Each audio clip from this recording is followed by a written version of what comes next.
Hello and welcome बच्चों। मैं जितेंद्र कुमार हमारे इस YouTube channel learn and crack में आप सभी का स्वागत करता हूं। तो आज हम लोग पढ़ेंगे बच्चों, जो पिछले क्लास में हम लोग जो पढ़े थे उसको हम लोग यहाँ पर कंटिन्यू करेंगे। क्या करेंगे? कंटिन्यू करेंगे। हम लोग वहाँ पर क्या पढ़े थे? जे थॉमसन का प्रयोग पढ़े थे और रदरफोर्ड का नाभिकीय मॉडल पढ़े थे कि क्या होता है नाभिक, क्या होता है इलेक्ट्रॉन, कैसे चक्कर लगाते हैं। अब उन्होंने कैसे उतना तो बता दिया कि नाभिक होता है बीच में और उसके चारों ओर इलेक्ट्रॉन घूमते हैं, पर ये इलेक्ट्रॉन कैसे वितरित होते हैं, नाभिक के चारों ओर इलेक्ट्रॉन कैसे होते हैं, इसको नहीं बताया। इसको बताया कौन? नील्स बोर ने बताया। कौन बताया? नील्स बोर ने बताया। कैसे बताया ये देखते हैं हम लोग। और उसके किसके मदद से बताइए? उसके सहयोगी था कौन? बरी। कौन था उसका सहयोगी? था बरी। इन्होंने भी उन्होंने एक्सप्लेन नहीं कर पाया। जैसे ये नाभिक है, किसने एक्सप्लेन नहीं किया? रदरफोर्ड ने बताया कि क्या नहीं बताया कि इलेक्ट्रॉन ऐसे चारों तरफ होते हैं, ऐसे बोल दिया। जैसे इलेक्ट्रॉन है, ये इलेक्ट्रॉन है, तो क्या इन इलेक्ट्रॉन में प्रतिकर्षण होगा कि नहीं होगा? ये सभी कुछ नहीं बता पाई इन्होंने। तो इसको सब एक्सप्लेन किया कि कैसे होते हैं। उन्होंने बताया परमाणु का कौन था? नील्स बोर ने ऐसा बताया। क्या बताया? देखो, इलेक्ट्रॉन को वितरण को स्पष्ट किया। तो वो इसको जो इलेक्ट्रॉन के वितरण को उन्होंने समझाया उसको हम लोग बोलते हैं, क्या बोलते हैं? बोर बरी। देखो लिखा क्या गया है, देख लेते हैं एक बार। ठीक है, क्या देखो यहाँ पर नील्स बोर ने अपने सहयोगी बरी के साथ मिलकर प्रश्नों से जूझते हुए इन इलेक्ट्रॉनों के वितरण को स्पष्ट किया। तो इलेक्ट्रॉनों के वितरण को समझाया कौन? किसने बताया? बोर बरी ने बताया। इस इलेक्ट्रॉन की वितरण की प्रक्रिया को हम लोग क्या बोलते हैं? बोर बरी योजना के नाम से जानते हैं। तो बोर बरी योजना होता क्या है? बोर बरी योजना के अनुसार क्या होता है? नाभिक के चारों ओर क्या होता है? इलेक्ट्रॉन कैसे चक्कर लगाते हैं और कहाँ लगाते हैं। तो वो बताया कि नाभिक के चारों ओर उपस्थित कक्षा में चक्कर लगाते हैं। क्या होते हैं? कक्षा। अब कक्षा क्या होता है? कक्षा मतलब उसका कक्ष होता है बच्चों, रूम होता है बोल सकते हैं एक प्रकार से। जैसे यहाँ पर नाभिक दिख रहा है मेरे को, क्या दिख रहा है? नाभिक। ठीक है, तो नाभिक के चारों ओर देखो मेरे को चार कक्ष दिखाई दे रहे हैं। मेरे को एक है दिख रहा है के दिख रहा है, उसके बाद एल, उसके बाद एम, उसके बाद एन दिखाई दे रहा है। दिखाई दे रहा है, चार कक्ष मेरे को दिखाई दे रहा है। यहाँ कक्षों को बोला है के, एल, एम, एन। अब इस कक्षों में बच्चों इलेक्ट्रॉन घूमेंगे। अब के में कितने इलेक्ट्रॉन होंगे, एल में कितने इलेक्ट्रॉन घूमेंगे, एम में कितने इलेक्ट्रॉन घूमेंगे, एन में कितने घूमेंगे, ये आपको पता रहना चाहिए। तो इसको बताया बोरबरी ने कितने इलेक्ट्रॉन घूमेंगे। तो उसको बोरबरी इलेक्ट्रॉन का वितरण कैसे होता है ये देखते हैं हम। इसके लिए इलेक्ट्रॉन को वितरण के लिए इन्होंने एक फार्मूला दिया जिसको बोलते हैं 2n²। क्या बोलते हैं? 2n²। अब यहाँ पर n है बच्चों, n का मान होगा, एन का मान कितना हो जाएगा? एक हो जाएगा, दो हो जाएगा, तीन हो जाएगा, चार, ऐसे बढ़ते जाएंगे। एन के लिए एक कब होगा? एक के लिए होगा, के कक्षा के लिए होगा, एल के लिए होगा, ये एम के लिए होगा तीन, और ये एन के लिए होगा चार। ऐसे मतलब धीरे धीरे क्या होगा बच्चों? बढ़ते जाएगा। अब इसको मैं रखता हूँ यहाँ पर, रख के आप जैसे आप लोग को दिखाता हूँ। जैसे 2n² है, जैसे अब मैं के लिए रख रहा हूँ। के लिए कितना रखूँगा? एक। तो 2 × 1 का स्क्वायर, तो कितना आएगा मेरे बच्चों? 2। तो के में कितने इलेक्ट्रॉन भरे जाएंगे? के में कितने इलेक्ट्रॉन भरे जाएंगे? 2 इलेक्ट्रॉन। कितने भरे जाएंगे? 2। 2 से ज़्यादा नहीं भर सकते, 2 से कम भर सकते हैं, पर 2 से ज़्यादा नहीं भरना है, 2 तक ही भर सकते हैं। के में कितने इलेक्ट्रॉन? सिर्फ 2। उसके बाद 2 दूसरे का एल के लिए देखते हैं। 2 कितने भरूंगा? एन के लिए कितना रखूंगा? एन का मान 2 रखूंगा। तो एन का स्क्वायर कितना होगा? 2 2 4 और 4 2 8। तो कितने इलेक्ट्रॉन भर सकता हूँ मैं? एल में भर सकता हूँ, के एल में कितना भर सकता हूँ? 8 इलेक्ट्रॉन भर सकता हूँ। कितने इलेक्ट्रॉन भर सकता हूँ? 8। और कोई भी इलेक्ट्रॉन को मतलब कोई भी तत्व को बच्चों 8 इलेक्ट्रॉन ही अधिकतम भर सकता है। कोई भी कक्षा में 8 इलेक्ट्रॉन ही अधिकतम भर सकता है। और 8 भर जाएगा बच्चों तो मतलब जो तत्व होते हैं स्थायी हो जाता है, मतलब अष्टक को क्या कर लेता है? कंप्लीट कर लेता है, स्थायी हो जाता है। स्थायी होने का मतलब यह है बच्चों कि कोई भी वो न्यूट्रल हो जाता है, मतलब वो कोई भी केमिकल रिएक्शन जो होता है, रासायनिक अभिक्रिया होता है, उसमें पार्टिसिपेट या भाग नहीं लेता। इस प्रकार से पूरे इलेक्ट्रॉन को हम लोग क्या करेंगे? निकाल सकते हैं। आप लोग को इलेक्ट्रॉनिक विन्यास भी निकालने आना चाहिए। क्या निकालना आना चाहिए? इलेक्ट्रॉनिक विन्यास भी निकालने आना चाहिए। ठीक है, तो इलेक्ट्रॉनिक विन्यास कैसे निकालेंगे आप लोग देखेंगे। बोरबरी योजना के अनुसार ही निकालते हैं। जो पहले की में कितने भरेंगे? 2 भर देते हैं। उसके बाद कितने भरेंगे? 8 भरेंगे। फिर कितने भरेंगे? 8 भरेंगे। फिर कितने भरेंगे? 18 भरेंगे। ये उसके बाद 32, ऐसे भरते जाते हैं बच्चे। 2 8 8 18 18 32, इस प्रकार से इलेक्ट्रॉनिक विन्यास लिखेंगे। कोई भी परमाणु क्रमांक दिया रहेगा उसका इलेक्ट्रॉनिक विन्यास इसी आधार पर आप लोग भरोगे, इसी आधार पर आप लोग क्या करोगे? भरोगे। जैसे यहाँ पर कैल्शियम का दिया है, कैल्शियम का होता है कितना होता है? 20 होता है। कितना होता है? परमाणु क्रमांक 20 होता है। याद आपको परमाणु क्रमांक तो याद करना पड़ेगा भाई, है ना। परमाणु क्रमांक याद रहेगा तभी, तत्व का नाम याद रहेगा तभी आप लोग कर पाओगे। जिसका लिखता हूँ जैसे 20 होगा 2 8 8 कितना हो गया 2 8 8 18 हो गया। उसके बाद कितने इलेक्ट्रॉन भरेंगे 2 तो 20 हो गया। अब बोल दोगे सर 8 के बाद तो 18 लिखे थे आप, वैसे नहीं, मतलब कितने इलेक्ट्रॉन बचे हैं उसको लिखूंगा ना मैं, तो कितने इलेक्ट्रॉन बचे हैं उसको लिखूंगा। तो इस प्रकार से इलेक्ट्रॉनिक विन्यास को भरा जाता है। तो दिखाया गया है डायग्राम में, उस डायग्राम में हमको दिखाया गया है कैसे इलेक्ट्रॉन को भरा जाता है। तो हाइड्रोजन की परमाणु क्रमांक 1 होता है, तो उसमें कितने इलेक्ट्रॉन भर जाएंगे, एक ही। तो के में कितने इलेक्ट्रॉन भरूंगा, एक। हीलियम का होता है परमाणु क्रमांक 2, तो के में कितने इलेक्ट्रॉन भरे हैं, 2 भरे हैं मैं। अब लिथियम का होता है 3, लिथियम का होता है 3, तो परमाणु क्रमांक कितना होता है, 3 होता है। अब उसको भरूंगा कैसे, भरूंगा कैसे, 3 होता है तो इलेक्ट्रॉनिक विन्यास किस लिखूंगा, 2 और 1। तो के में कितने भरूंगा, 2, और एल में भरूंगा 1, भरूंगा भरूंगा। तो देखो अब वही भरा है कि नहीं भरा है, देखते हैं भाई। के में कितने भरे हैं, 2, और एल में कितने भरा है, 1, ठीक। उसी प्रकार बेरिलियम का कितना होगा, 2 4 होता है, तो 2 और 2, तो के में भी 2 एल में भी 2। उसके बाद बोरान का फिर 2 3 हो जाएगा, इसका 5 होता है परमाणु क्रमांक। तो और कार्बन का 6 होता है, तो 2 और 4, ऐसे उसको भरते जाएंगे भरते जाएंगे भरते जाएंगे, सभी का इसी प्रकार भरते जाएंगे भरते जाएंगे। जैसे एक का देता हूँ सिलिकॉन, देखते हैं एल्यूमिनियम के बाद दिया सिलिकॉन, सिलिकॉन का होता है 14, कितना होता है 14। तो मैं इसका इलेक्ट्रॉनिक विन्यास निकालूंगा, कैसे निकलेगा, 2 8 4, ऐसे लिखूंगा। मतलब के में कितने इलेक्ट्रॉन भरूंगा, 2, और एल में कितने भरूंगा, 8, फिर से एम में कितने भरूंगा, 4। तो इसी पर देखो 2 में भरा, फिर उसके बाद 8 भरा गया, उसके बाद 4 भरा गया, ठीक है। तो लिख सकते हो सभी का इसी प्रकार होगा। अब इसको मैं चला कुछ खाली स्थान दिया है बच्चों, यहाँ पर इसको भरते हैं। हमसे अब बनता है कि नहीं, हम लोग समझ तो गए, अब बनना चाहिए, बनना चाहिए कि नहीं, चलो देखते हैं। हाइड्रोजन, हाइड्रोजन के लाइन में तो कुछ नहीं दिया है। लिथियम में कुछ दिया है, खाली स्थान दिया है कि खाली स्थान, कुछ भी नहीं दिया है, खाली स्थान इसमें नहीं दिया है। कार्बन में कुछ दिया है, हाँ चलो दिया है शायद। तो इसका इलेक्ट्रॉनों की संख्या कितना है, इसके पास 6 है। अब यहाँ पर मेरे को के में कितने इलेक्ट्रॉन भर दिए हैं, 2 इलेक्ट्रॉन भरता है। एल में 8 तक भर सकते हैं, मेरे पास बाकी कितने हैं, 2 भर दिया हूँ, 4 और बाकी है। तो यहाँ पर कितने आ जाएंगे, 4 आ जाएंगे, कितने आ जाएंगे, 4। तो यहाँ पर इलेक्ट्रॉन कैसे लिखो, 2 लिखोगे और 4 लिखोगे, ठीक। कितने लिखोगे, 2 और 4 लिखोगे। अब संयोजी इलेक्ट्रॉन कितने हो गए, मतलब लास्ट में संयोजी इलेक्ट्रॉन किसे कहते हैं बच्चों, जो लास्ट में उपस्थित इलेक्ट्रॉन होते हैं उसी को हम लोग संयोजी इलेक्ट्रॉन। तो लास्ट में कितने हैं इसके पास, कितने हैं, 4 है, तो इसका संयोजी इलेक्ट्रॉन कितना होगा, 4 है, इसमें भी आएगा 4। समझ गए, कार्बन का समझ गए। चलो 1 2 और बना लेते हैं, फिर बाकी का आप लोग करोगे। ऑक्सीजन, जैसे ऑक्सीजन का देखते हैं, ऑक्सीजन में कितने इलेक्ट्रॉन होते हैं, 8। अब के में कितने भर सकते हैं हम लोग, 2। अब एल में 8 तक भर सकता हूँ। अब मेरे पास बच्चे कितने, 2 तो भर दिया हूँ, 8 में अब कितने बच गया, 6 बचा है, तो इसमें कितना हो जाएगा, 6, ठीक। तो इलेक्ट्रॉन में लिखोगे 2 और 6 लिखोगे, ठीक। संयोजी इलेक्ट्रॉन की संख्या अब यहाँ पर कितने लिखोगे, 6 लिखोगे। यहाँ पर 6 नहीं लिखोगे बच्चों, कितने लिखोगे, यहाँ पर 2 लिखोगे। क्या लिखोगे, 2 लिखोगे, वो भी -2। क्यों, क्योंकि 2 इलेक्ट्रॉन ग्रहण करेगा और ये 6 बनाएगा, मतलब 8 बना लेगा, अष्टक को अपना कंप्लीट करेगा।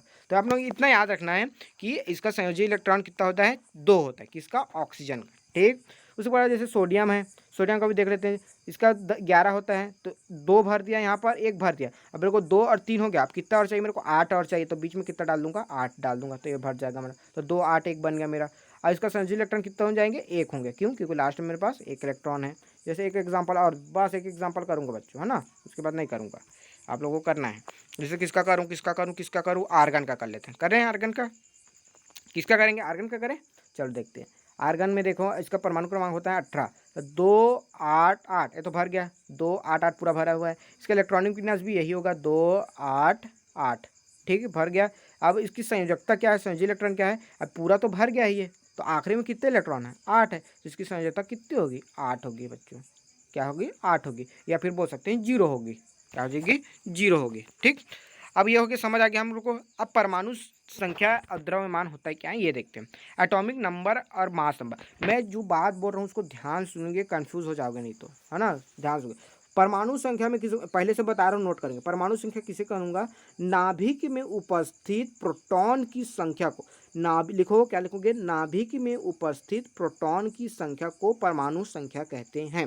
लिख लिया, परमाणु संख्या किसे कहूँगा, नाभिक में उपस्थित प्रोटॉन की संख्या को क्या बोलता हूँ मैं, परमाणु संख्या बोलता हूँ। अब द्रव्यमान संख्या के लिए हम लोग को एक वर्ड यूज और करना पड़ता है, न्यूट्रॉन। अब न्यूट्रॉन को अभी तक से पढ़े नहीं है, अब न्यूट्रॉन के बारे में यहाँ जिक्र किया गया है। देखो, एक वैज्ञानिक आया, जेम्स चैडविक आया। कौन से आए वैज्ञानिक? 1932 में जेम्स चैडविक आए। इन्होंने एक और अपरमाणु कण की खोज की। परमाणु में कितने इलेक्ट्रॉन की, मतलब दो चीज को खोज किया था। एक था जे थॉमसन ने इलेक्ट्रॉन का और गोल्डस्टीन ने प्रोटॉन का। अब एक वैज्ञानिक और आ गया, जेम्स चैडविक। उन्होंने बोला कि परमाणु में एक और अपरमाणु कण होता है, उस कण को उन्होंने बोल दिया न्यूट्रॉन। और इस पर कोई आवेश नहीं होता, बोल दिया आवेश नहीं होता। जैसे इलेक्ट्रॉन पर ऋण आवेश होता है, प्रोटॉन पर धन आवेश होता है, तो न्यूट्रॉन पर उन्होंने कोई आवेश नहीं होता। और ये भी कहाँ होता है? बोला ये नाभिक में ही पाया जाता है। कहाँ पाया जाता है बच्चों? ये नाभिक में पाया जाता है। बस हाइड्रोजन को बस छोड़ दो तो बाकी में सभी में ये नाभिक में। जैसे ये परमाणु कैसे होता है मेरा, कैसे होता है? ये जैसे मेरा परमाणु है, ये नाभिक है, तो इसमें प्रोटॉन भी पाया जाएगा मेरा प्लस, और न्यूट्रॉन करके N0 करके ऐसा पाया जाएगा। तो प्रोटॉन और न्यूट्रॉन पाया जाएगा। तो द्रव्यमान संख्या किसको कहूँगा बच्चों? नाभिक में उपस्थित द्रव्यमान को संख्या को कैसे दर्शाते हैं? ए से दर्शाते हैं। किससे? ए से। तो नाभिक में उपस्थित प्रोटॉन की संख्या और न्यूट्रॉन की संख्या को, दोनों के योग को क्या बोलता हूँ? द्रव्यमान संख्या का। तो नोट कर लिए, द्रव्यमान संख्या किसे कहूँगा? नाभिक में उपस्थित प्रोटॉन की संख्या और न्यूट्रॉन की संख्या के योग को क्या बोलता हूँ मैं? द्रव्यमान संख्या कहता हूँ। और न्यूट्रॉन की संख्या कैसे निकालते हैं थोड़ा बात करेंगे भाई, ठीक है? क्या करेंगे? थोड़ा बात कर लेते हैं। चलो देखते हैं। न्यूक्लियॉन किसे कहूँगा? तो याद रखना, न्यूक्लियॉन किसे कहूँगा? जो नाभिक में उपस्थित प्रोटॉन और न्यूट्रॉन को एक साथ, प्रोटॉन और न्यूट्रॉन को एक साथ क्या बोलते हैं हम लोग? न्यूक्लियॉन कहते हैं। क्या कहते हैं? न्यूक्लियॉन कहते हैं। और परमाणु क्रमांक को जेड से दर्शाते हैं, और जेड को मतलब जेड से दर्शाते हैं। और परमाणु संख्या किसे कहता है बताया मैं? परमाणु में उपस्थित कुल प्रोटॉन की संख्या को परमाणु संख्या कहते हैं। क्या कहते हैं? परमाणु में उपस्थित प्रोटॉन की संख्या को क्या बोलते हैं? क्या बोलते हैं? परमाणु क्रमांक। अब यहाँ पर एक वर्ड यूज किया है, देखना बच्चों क्या क्या है। उदासीन परमाणु बोला है। अब उदासीन परमाणु आप लोग को समझ ही नहीं होंगे। उदासीन परमाणु का मतलब ये है बच्चों, उदासीन मतलब उस पर कोई भी आवेश नहीं होना चाहिए। जैसे सोडियम है, सोडियम अभी देखो इस पर कोई आवेश दिख रहा है कि नहीं? अब कोई आवेश नहीं दिख रहा है, तब इस कंडीशन में इसका परमाणु क्रमांक कितना होता है? 11 होता है, और इस पर 11 प्रोटॉन होंगे। अब इस पर एक जैसे चार्ज लगा दिया, आवेश लगा दिया, मैं क्या लगा दिया? एक आवेश लगा दिया। अब कौन सा आवेश लगाऊँ मैं? धनावेश। जैसे सोडियम है तो एक धनावेश लगा दिया। धनावेश कब लगता है बच्चों? जब कोई परमाणु तत्व एक इलेक्ट्रॉन त्याग देता है तब उस पर धनावेश लगता है, ठीक है? अब एक इलेक्ट्रॉन जैसे ने दान कर दिया, अब इसके पास होते हैं कितने प्रोटॉन थे? पहले 11 थे। अब एक धनावेश दे दिया तो अब इसके पास कितने प्रोटॉन हो जाएंगे? 10 प्रोटॉन हो जाएंगे। पहले कितने थे? जैसे ये अभी कैसा बना? पहले ऐसे थे, ऐसे ऐसे था, तो अभी इतने इसके पास है 11 प्रोटॉन है। अब धनावेश बन गया तो इसके बाद कितने प्रोटॉन हो गए? 10। तो अभी क्वेश्चन में क्या बोला गया है, मतलब प्रश्न में क्या बोला गया है पुस्तक में? उदासीन परमाणु बोला है। तो उदासीन परमाणु कैसा होगा? जिस पर कोई आवेश नहीं होगा। उस कंडीशन में जो मेरा प्रोटॉन की संख्या होगा वही मेरा परमाणु संख्या होगा। क्या होगा? परमाणु संख्या होगा। और प्रोटॉन की संख्या होती है बच्चों इलेक्ट्रॉन की संख्या के बराबर होती है, ये भी याद रखेंगे। प्रोटॉन की संख्या होती है इलेक्ट्रॉन की संख्या के बराबर होती है। चलो कुछ क्वेश्चन करेंगे तो समझ आ जाएगा, ठीक है? देखते हैं। तो समानता इलेक्ट्रॉन को ई से दर्शाते हैं, प्रोटॉन को पी से तथा न्यूट्रॉन को एन से दर्शाते हैं। अब देखो एक कोई भी तत्व, जैसे मैं दर्शाया सोडियम एक तत्व हो गया। चलो भाई, तत्व का प्रतीक कैसे दर्शाते हैं? एन है, एन है, सोडियम है। जैसे द्रव्यमान संख्या को कहाँ दर्शाने में? ऊपर में और नीचे में परमाणु संख्या। परमाणु संख्या कितना होता है इसका? 11, और इसका द्रव्यमान संख्या होता है 23। तो कोई भी तत्व को प्रतीक को कैसे दर्शाता हूँ मैं? इस प्रकार से दर्शाऊंगा जैसे इसको यहाँ पर दिया गया है, ठीक है? ठीक है, ठीक भाई, बिल्कुल सही। अब इसमें आप देखते हैं, अब इसमें मेरे को एक सारणी दिया है, इसको भरना है। आप लोगों को क्या करना है? भरना है। अब इसमें मेरे को मैं बता दिया प्रोटॉन संख्या क्या होता है, इलेक्ट्रॉन कैसे निकालते हैं, न्यूट्रॉन कैसे निकालना है, द्रव्यमान संख्या कैसे होता है, मैं सभी चीज़ बता दिया हूँ, ठीक है? अब मेरे को आप लोग को एक समझ नहीं आया होगा, मतलब एक चीज़ आप लोग यहाँ पर एक खाली दे दे इसको। अब इसमें सर बोलोगे आप न्यूट्रॉन की संख्या कैसे निकालूँ? मैं कैसे निकालूंगा? तो आपको याद करो, अभी मैं क्या बताया था कि द्रव्यमान संख्या को दर्शाते हैं ए से। और द्रव्यमान संख्या बराबर क्या होता है बच्चों? नाभिक में उपस्थित प्रोटॉन की संख्या प्लस न्यूट्रॉन की संख्या के योग को मैं क्या बोलता हूँ? मैं द्रव्यमान संख्या कहता हूँ।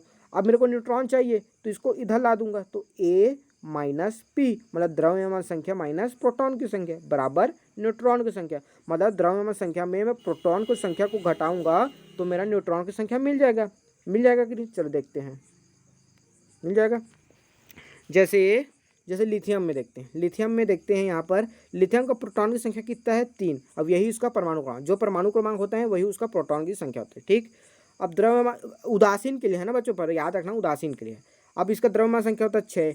अब द्रव्यमान में बताया ए कितना दिया है, ए माइनस पी बराबर एन। ए क्या है मेरा द्रव्यमान संख्या है, पी मेरा क्या है प्रोटॉन की संख्या है, एन क्या है मेरा न्यूट्रॉन की संख्या है। अब ए कितना दिया है, द्रव्यमान संख्या कितना दिया है मेरे को 6 दिया है, प्रोटॉन की संख्या मेरे दिया है 3, तो 3 6 में 3 घटाओ 3, तो मेरे को न्यूट्रॉन की संख्या कितना मिल जाएगा 3 बच्चों। ठीक समझ आया। एक और एग्जांपल देता हूँ, जैसे यहाँ पर सोडियम दिया है मेरे को, सोडियम दिया है, सोडियम में कितना दिया है प्रोटॉन की संख्या 11, परमाणु द्रव्यमान कितना दिया है 23, तो 23 में मेरे को कितना घटाना है 11 घटाऊंगा तो मेरे को मिल जाएगा 12, तो 12 मेरा न्यूट्रॉन की संख्या होगा, मिल गया मेरे को। ठीक, जैसे एल्यूमिनियम की बात कर लेते हैं, एल्यूमिनियम 13 है, इधर 27 है, तो 27 में मैं क्या करूँगा 13 को घटाऊंगा तो मेरे को मिल जाएगा 14 मिल जाएगा, मिल जाएगा। एक और एग्जांपल लेते हैं, जैसे पोटेशियम का देख लेते हैं, क्या देख लेते हैं पोटेशियम का भी देख लेते हैं। पोटेशियम इधर दिया 39 दिया है, 39 में मेरे को 19 को घटाना है तो मेरे को कितना मिलेगा, कितना मिलेगा 20 मिलेगा, मिलेगा 20, तो ये होगा इसका न्यूट्रॉन की संख्या। इस प्रकार से हम लोग इतना निकाल सकते हैं। तो कोई भी परमाणु होता है बच्चों, परमाणु होता है वो बड़ा होता है और नाभिक छोटा होता है। देखो परमाणु इतना बड़ा होगा, परमाणु में छोटा सा इतना होता है, उसको बोलते हैं नाभिक। तो परमाणु हमेशा क्या होगा बच्चों, बड़ा होगा। तो परमाणु से 5 गुना छोटा होता है, नाभिक होता है मेरा वो 10⁵ गुना छोटा होता है बच्चों। ठीक है, कितना होता है 10⁵5, याद रखेंगे। अब उसके बाद अब ये हमारा यहाँ पर पूरा क्या होता है बच्चों, क्या होता है बच्चों। अब इसके बाद देखेंगे हम लोग, क्या देखेंगे, समस्थानिक, परमाणु भार और समभारिक को हम लोग देखेंगे। ओके बच्चों, तो हम लोग क्या देख रहे थे, समस्थानिक देख रहे थे बच्चों। तो क्या देख रहे थे, समस्थानिक देख रहे थे। तो समस्थानिक होता क्या है उसको देखेंगे, परमाणु भार होता है क्या है उसको देखेंगे, और समभारिक होता क्या है इसको देखेंगे। तो सम स्थानिक मतलब जिसका, सम मतलब समान, स्थानिक मतलब स्थान, मतलब जिसका स्थान समान हो। अब स्थान का मतलब यहाँ पर कैसे है, परमाणु क्रमांक से, मतलब जिसका परमाणु क्रमांक समान हो वो मेरा कहलाएगा समस्थानिक। क्या कहलाएगा, समस्थानिक। चलो देखते हैं, एग्जाम्पल से भी समझ आ जाएगा, अभी नहीं आया होगा तो देखते हैं। तो कार्बन तत्व के बारे में हम लोग देखे होंगे, क्या देखेंगे कि परमाणुओं की द्रव्यमान संख्या अलग अलग होती है इसकी। कभी कभी इसका 12 हो जाता है, कभी इसका 14 हो जाता है, कितना हो जाता है, कभी 12 कभी 14 हो जाता है। तो ये क्या है, मतलब देखो द्रव्यमान संख्या बात करो, यहाँ पर देखो द्रव्यमान संख्या क्या है, अलग अलग दिख रहा है यहाँ पर। कभी कभी कितना दिख रहा है मेरे को, 12 दिख रहा है, कभी मेरे को 14 दिख रहा है। तो ये 12 और 14 क्यों है ना। तो मतलब इसका परमाणु क्रमांक कितना होता है मेरा, इसका परमाणु क्रमांक तो मैं जानता हूँ, कार्बन का होता है 6, कितना होता है 6। और इसका परमाणु भार क्या हो रहा है, अलग अलग हो रहा है, कितना कितना हो रहा है, कभी 12 हो रहा है तो कभी 14 हो रहा है। मतलब ऐसा, इसी को बोलते हैं समस्थानिक। मतलब समस्थानिक का मतलब क्या है, वे तत्व जिसकी परमाणु संख्या समान हो। परमाणु संख्या समान मतलब परमाणु संख्या तो मेरा 6 ही है, लेकिन द्रव्यमान संख्या भिन्न भिन्न हो। द्रव्यमान संख्या मतलब देखो कभी 12 है, कभी 14 है, तो इसी को मैं क्या बोलूँगा, समस्थानिक। और इसमें न्यूट्रॉन की संख्या भी अलग अलग होगी। देखो कार्बन 12 है और कार्बन 14 है, उसमें न्यूट्रॉन की संख्या अलग अलग होगी। एक में कितने होंगे, 6 न्यूट्रॉन होंगे, तो एक में 8 न्यूट्रॉन। अब न्यूट्रॉन तो कैसे निकालते, मैं बता दिया था कैसे निकालते। द्रव्यमान संख्या बराबर प्रोटॉन की संख्या प्लस न्यूट्रॉन की संख्या, ऐसे निकालते हैं, बताया था। मेरे को चाहिए न्यूट्रॉन की संख्या, द्रव्यमान संख्या जिसको मत पता है, एक के लिए कितना मेरे को 12 दिया है, एक के लिए प्रोटॉन की संख्या बराबर क्या होते हैं, जो परमाणु क्रमांक होता है वही मेरा प्रोटॉन की संख्या होता है। तो कितना परमाणु क्रमांक 6, तो न्यूट्रॉन की संख्या मेरे को कितने मिलेगा, 6 मिल जाएगा। तो एक के लिए 6 मिल जाएगा, या एक के लिए मैं यहाँ पर 14 रखूँगा तो मेरे को 8 मिल जाएगा। तो न्यूट्रॉन की संख्या भी मिल जाएगा मेरे को। ठीक है, इस प्रकार प्रकृति में बहुत से ऐसे तत्व पाए जाते हैं जिसकी ना परमाणु क्रमांक समान होती हैं, लेकिन द्रव्यमान संख्या भिन्न भिन्न होती है। तो प्रकृति में कई तत्व पाए जाते हैं जिनकी परमाणु संख्या तो समान, देखो परमाणु संख्या तो समान किंतु द्रव्यमान संख्या भिन्न भिन्न होती है। ऐसे परमाणु को क्या बोलता हूँ मैं, समस्थानिक बोलता हूँ भाई। क्या बोलता हूँ, समस्थानिक। परिभाषा याद रखेंगे। ठीक है, जैसे क्लोरीन का भी एग्जाम्पल दिया, क्लोरीन 35, क्लोरीन 37। मतलब कभी क्लोरीन का परमाणु क्रमांक कितना होता है हम लोग जानते हैं, कितना होता है, कितना होता है, कितना होता है, 17 होता है। कितना होता है, 17 होता है। लेकिन इसका परमाणु भार या द्रव्यमान संख्या बोले वो ना अलग अलग होता है। कितना होता है, कभी 35 होता है तो कभी 37 होता है। तो हम लोग बोल सकते हैं कि एक तत्व जिसके परमाणु क्रमांक तो समान है, कितना है, 17 है, लेकिन उसका परमाणु भार अलग अलग हो। क्लोरीन का देखो 35 भी होता है और 37 भी होता है, इसको बोलूँगा मैं समस्थानिक बोलूँगा। समस्थानिक का उपयोग भी दिया है, जैसे कैंसर के उपचार में कोबाल्ट के समस्थानिक, याद रखना कैंसर के उपचार में किसका समस्थानिक उपयोग करेंगे, कोबाल्ट का। झींगा रोग के में आयोडीन के समस्थानिक का। परमाणु भट्ठी में ईंधन के रूप में यूरेनियम समस्थानिक का उपयोग किया जाता है। तो किसके लिए उपयोग किया जाता है ये हमेशा याद रखना। उसके बाद देखते हैं रिलेटिव रिलेटिव परमाणु भार, रिलेटिव एटॉमिक वेट। तो परमाणु भार रसायन शास्त्र की एक मूलभूत अवधारणा है। हाँ भाई, हम लोग जानते हैं परमाणु भार पदार्थ के स्थूल भार और पदार्थ में कितने परमाणु इसके भी संबंध स्थापित करने का एक तरीका है। देखो बच्चों, इंपॉर्टेंट पॉइंट है। क्या बोल रहा है, जो परमाणु भार होता है, जो परमाणु का जो भार होगा, वेट होगा, जैसे हमारा कुछ वेट होता है उसी तरह परमाणु का भी कुछ वेट या भार होता है। वो क्या बताता है, स्थूल भार, वो बताता है स्थूल भार और परमाणु में कितने परमाणु हैं, मतलब कितने परमाणु हैं और उसके कितने भार हैं, इन सभी में क्या बताया है, रिलेशन बताता है, संबंध स्थापित करता है बेटा। और डाल्टन में बताया था कि परमाणु इतने छोटे होते हैं, अविभाज्य होते हैं कि इसको हम लोग क्या कर सकते हैं, मतलब वेट नहीं कर सकते। देखो डाल्टन ने क्या बोला था, जानते थे कि परमाणु को तौल पाना संभव नहीं है, इसलिए उन्होंने सापेक्षिक परमाणु भार की ओर ध्यान दिया।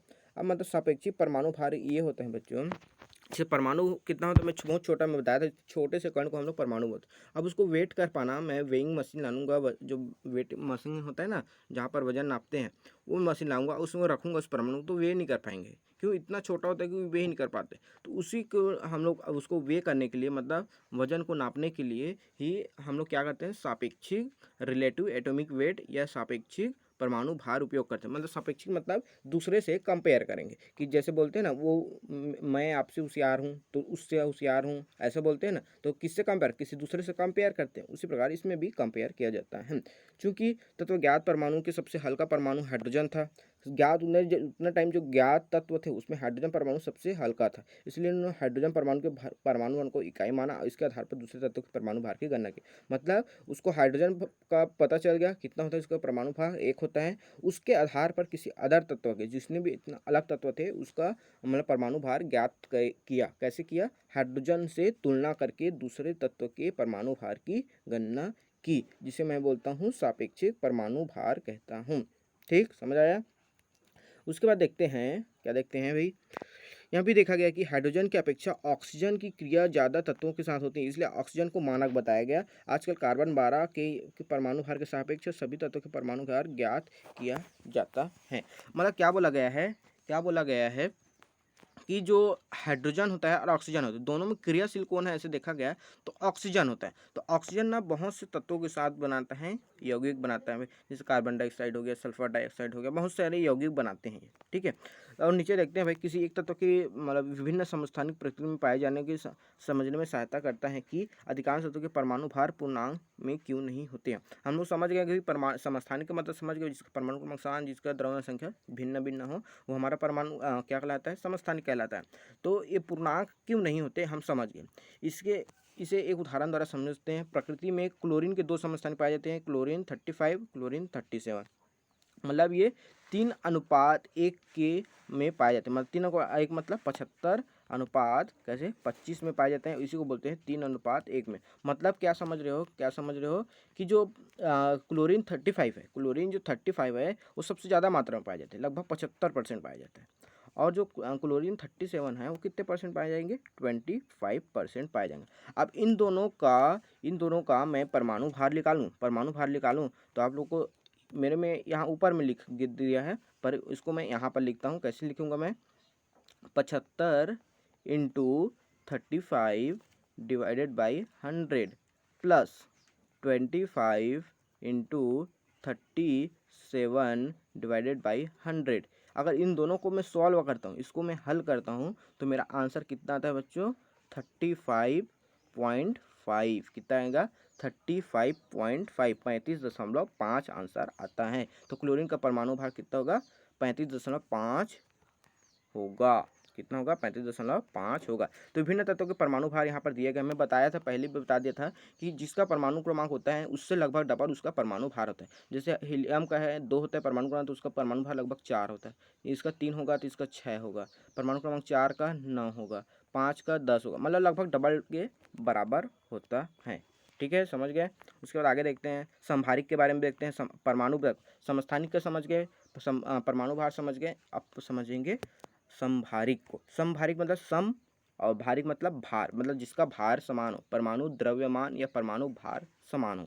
ठीक है, तो कार्बन 14 और नाइट्रोजन, देखो कभी कभी ना जो कार्बन के होते हैं, कार्बन के समस्थानिक है, कार्बन 12 और कार्बन 14, तो कार्बन 12 भी है, कार्बन 14 भी होता है। ठीक। ठीक है। और नाइट्रोजन को तो हम तो जानते हैं कि नाइट्रोजन का भी परमाणु भार 14 होता है। अब देखो कार्बन का भी 14 मिल रहा है मेरे को, नाइट्रोजन का भी मेरे को 14 मिल रहा है, मतलब इनके दो तत्वों के परमाणु भार कैसे हैं, समान है, लेकिन इसकी परमाणु क्रमांक देखें उसका अलग है, इसका 6 होता है, इसका 7 होता है, लेकिन द्रव्यमान संख्या तो सेम है, इसका भी 14 है, इसका भी 14 है। तो किसको बोलूँगा, जिसकी परमाणु, एक तत्व जिसकी परमाणु संख्या भिन्न भिन्न हो और जिसके परमाणु भार समान हो, उसको मैं क्या बोलूँगा, समभारिक कहूँगा। ओके, समझ आ गया। एक बार और रिपीट करता हूँ, एक तत्व जिसके परमाणु क्रमांक अलग अलग हो, परमाणु क्रमांक अलग अलग हो और द्रव्यमान संख्या भिन्न भिन्न हो, वो मेरा कहलाता है समभारिक। चलो यहाँ पर क्वेश्चन दिया, उसको करते हैं, बनता है कि नहीं, पूरा पढ़ ले चैप्टर, अब देखते हैं बनते हैं कि नहीं। यदि किसी परमाणु की परमाणु संख्या कितना दिया है, 15 दिया है, कितना दिया है, 15 दिया है भाई, ठीक। और द्रव्यमान संख्या कितना दे दिया मेरे को, 31 दे दिया। उसमें उपस्थित अपरमाणु कणों की संख्या क्या आ गई, अपरमाणु कण मतलब इलेक्ट्रॉन, प्रोटॉन और न्यूट्रॉन को आप लोगों को बताना है।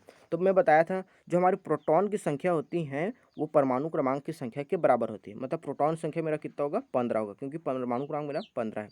और जो इलेक्ट्रॉन की संख्या होती है वो प्रोटॉन की संख्या के क्या होता है, बराबर होता है, ये मैं पहले ही बता दिया था, ठीक है। परमाणु क्रमांक होता है वो किसके बराबर होता है, जो प्रोटॉन होता है उसके बराबर ही इलेक्ट्रॉन की संख्या होता है, ठीक है। हम लोग समझ गए हैं भाई ये चीज़। तो मैं क्या बोला कि जिसका परमाणु क्रमांक जितना होता है वही मेरा प्रोटॉन की संख्या होता है, तो प्रोटॉन की संख्या कितना हो जाएगा, 15 हो जाएगा। इलेक्ट्रॉन की संख्या भी कितना हो जाएगा मेरा, 15 हो जाएगा। क्यों है, क्योंकि परमाणु मेरा उदासीन है, तो उदासीन की कंडीशन में बताया था, इस पर कोई चार्ज नहीं है, तो मेरे को बताना है इसमें इलेक्ट्रॉन की संख्या कितना है, प्रोटॉन की संख्या क्या है। तो इलेक्ट्रॉन की संख्या कितना हो जाएगा, 15, प्रोटॉन की संख्या हो जाएगा 15, ठीक है। लेकिन द्रव्यमान संख्या दे दी है मेरे को 31, कितना दिया, 31 दिया है, तो इसमें न्यूट्रॉन की संख्या निकालना है। अब न्यूट्रॉन की संख्या हम लोग कैसे निकालते हैं, पता है हम लोग कैसे निकालते हैं, द्रव्यमान संख्या जिसको ए से दर्शाते हैं, मैं प्रोटॉन को संख्या को घटाऊंगा तो मेरा न्यूट्रॉन की संख्या मिल जाता है। द्रव्यमान कितना है मेरे को, 31 है, प्रोटॉन की कितना है मेरा, 15 है, तो कितना मिल जाएगा मेरे को, 16। तो 16 मेरा क्या हो जाएगा, न्यूट्रॉन की संख्या। तो प्रोटॉन कितना होगा, 15, इलेक्ट्रॉन कितना होगा, 15, और न्यूट्रॉन कैसा होगा मेरा, 16। तो याद रखना जो प्रोटॉन की संख्या होती है इलेक्ट्रॉन की संख्या के बराबर होता है, ठीक। उसके बाद देखते हैं, यदि किसी परमाणु की के और एल कक्षक पूरा भरी हुई है, दो जैसे ये नाभिक वाला है तो एक के वाला है, ये एल है और ये एम है, ठीक। अब देखो के और एल कक्षा पूरा भरी हुई बोल रहे हैं, मतलब के में कितने कक्षा कितने इलेक्ट्रॉन भरे होते हैं, मैं बताया था 2 इलेक्ट्रॉन, कितने भरे होते हैं, 2 इलेक्ट्रॉन भरे होते हैं। तो क्योंकि 2 to the power n का स्क्वायर बोरबरी के सिद्धांत से पता है, हम लोग के लिए 1 रखते हैं, एल के लिए 2 रखते हैं, तो इसके लिए के के लिए कितना आता है, 2, है ना, और एल के लिए कितना आता है, 8। तो 8 एल में कितने इलेक्ट्रॉन भरे जाएंगे, 8 भाई, 2 3 4 5 6 7 और 8 मैंने भर दिया। उसके बाद बोल रहे हैं तथा एम कक्षा में केवल 2 इलेक्ट्रॉन, एम कक्षा में कितने इलेक्ट्रॉन, 1 और 2। तो मेरे को बताइए परमाणु संख्या क्या होगी, तो बता सकते हैं भाई आप, फर्स्ट वाला में कितने में, के में कितने हैं, 2 है, उसके बाद एल में कितने हैं, 8 है, उसके बाद एम में कितने हैं, फिर 2 है, तो कितना हो गया मेरा, 12। तो परमाणु क्रमांक क्या होगा इसका, 12 होगा, ठीक। उसके बाद देखते हैं भाई, बोरबरी योजना के अनुसार निम्नलिखित परमाणु का इलेक्ट्रॉनिक विन्यास लिखिए। बोरबरी के अनुसार मतलब वाला 2 8 8 18, इस वाला 18 32 के अनुसार ही हमको इसका इलेक्ट्रॉनिक विन्यास लिखना है। तो देखते हैं, पहले 11 है, तो 11 का क्या हो जाएगा, 2 8 1, ठीक, बन जाएगा। कार्बन का कितना है, 6 होता है, तो इसका लिख देंगे 2 4, ठीक है। और उसके बाद क्या लिखेंगे, 17, क्लोरीन का होता है 17, तो 17 का भी क्या हो जाएगा, 2 8 और 7, ये हो जाएगा इसका परमाणु क्रमांक, मतलब सॉरी इलेक्ट्रॉनिक विन्यास। तो इस प्रकार से इसका इलेक्ट्रॉनिक विन्यास 2 8, 8 से ज़्यादा नहीं भर सकते बच्चों, है ना। पहले वाला कक्षा में सिर्फ 2 इलेक्ट्रॉन, उसके बाद दूसरे में 8, उसके बाद दूसरे में तीसरे में भी 8 ही भर सकते हैं, या फिर ज़्यादा परमाणु क्रमांक है तब 18 भरेंगे, है ना। तो इस प्रकार से मैं परमाणु क्रमांक निकाल सकता हूँ। तो इस प्रकार से मैं पूरा ये कंप्लीट होता है, ठीक है। आप लोगों को समझ आया होगा, अगर नहीं आया होगा तो रिपीट करके ज़रूर देखना, अगर आपको समझ आया है तो चैनल को सब्सक्राइब करना। सब्सक्राइब क्या होता है बच्चों, आपको कोई पैसा नहीं देना पड़ता है, आप जैसे वीडियो चालू करोगे नीचे में लिखा रहता है सब्सक्राइब, सब्सक्राइब ऐसे करके रेड कलर में लिखा होता है, इसी के बटन को आप लोग को दबाना होता है बस, ठीक है। क्यों दबाना पड़ता है, क्योंकि जैसे मैं वीडियो डालूंगा तो आपको तुरंत ही मिल जाएगा, आपको ढूंढने की ज़रूरत नहीं पड़ेगा, ठीक है। तो ओके, चलो बाय।